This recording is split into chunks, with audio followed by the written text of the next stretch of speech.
പുന്നിയൂർകുളം മേഖലയിലെ മുണ്ടകൻ കൊയ്ത്ത് കഴിഞ്ഞു. കർഷകരുടെ ഏറെ പ്രതീക്ഷയായിരുന്ന വൈക്കോൽ കെട്ടുകൾ ആവശ്യക്കാരില്ലാതെ പാടശേഖരങ്ങളിൽ കെട്ടിക്കിടക്കുന്നു.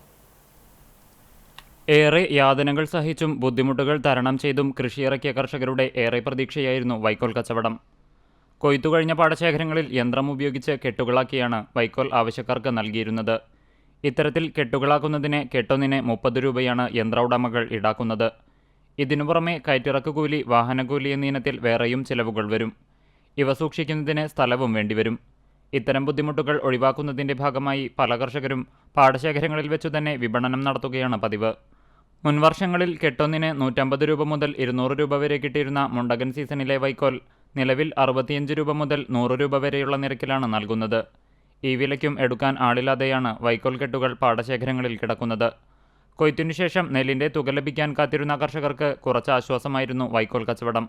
വൈക്കോലിന് ആവശ്യക്കാർ കുറഞ്ഞത് കർഷകർക്ക് തിരിച്ചടിയായി മാറിയിട്ടുണ്ട്. തിരൂർ, വളാഞ്ചേരി മേഖലകളിലേക്കും പേപ്പർ, പ്ലൈവുഡ് നിർമ്മാണത്തിനും കൊണ്ടുപോയിരുന്ന വൈക്കോലിന് ഇതുവരെയായിട്ടും ആവശ്യക്കാർ എത്തിയിട്ടില്ല.